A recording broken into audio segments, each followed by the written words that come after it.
My name is Frank Thomas, and I wrote a very important book for this election season, and I would like to make sure you know why it's important. Because many people are trying to decide on whom they're going to vote for and what political party, and et cetera, and et cetera, and et cetera.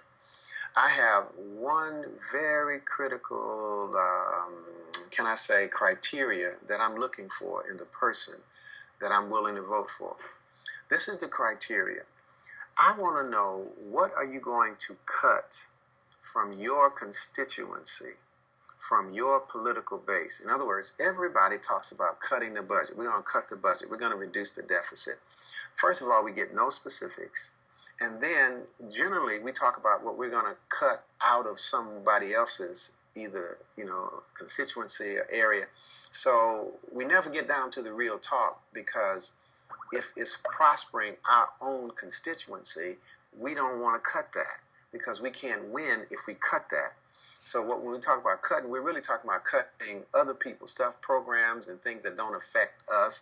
So I want to know, if you are running for office in America today, congressional, local, presidential, I want to know, because we're in such a financial difficulty, please tell me what it is you're willing to cut that affects your constituency and your base, which is called the concept of sacrifice. So I'm arguing that what we're missing in America is a concept of mutual sacrifice, because we're not willing to put on the table as politicians the things that affect our district that we're willing to give up. That means sacrifice for the good of the whole nation. So everybody avoids that question. And so we end up arguing about, we're going to cut this, we're going to cut that, we're going to cut this, we're going to cut this. Well, to stand up and say, I believe that we have to sacrifice as a nation.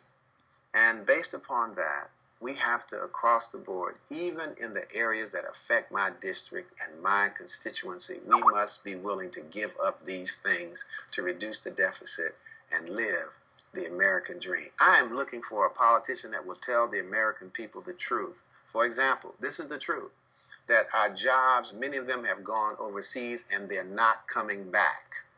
These jobs built the middle-class lifestyle that we have lived.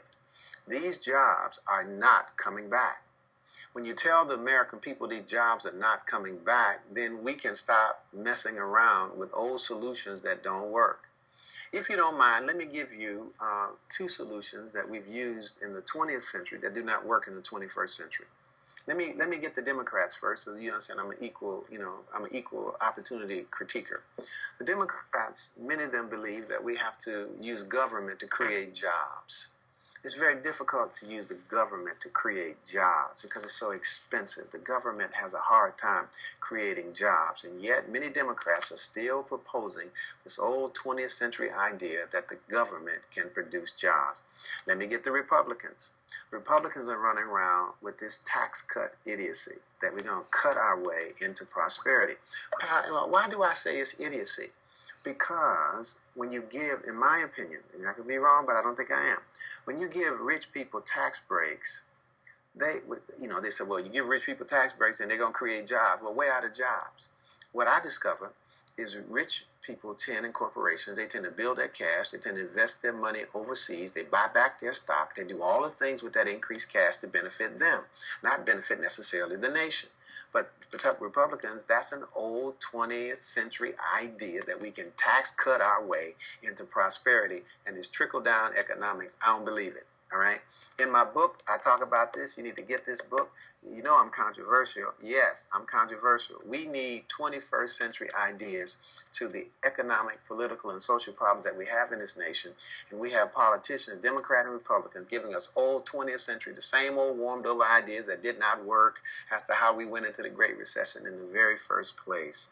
So we need politicians that will stand up and tell us the truth and say, this is the truth. We need to cut, and this is what I'm willing to cut from my district. These jobs are not coming back. We need to have a massive retraining of the American worker program to retrain the American worker for the 21st century so that the people will have jobs. I say, and I say this, the saddest sight in the world is to see a person have to beg somebody for a job. I believe because we have not told the American people the truth, that people are begging for jobs. So, buy my book. I'm controversial. I own it. I am. Read it. I'd like to have your opinion and your feedback. and show me how I'm wrong. Thank you.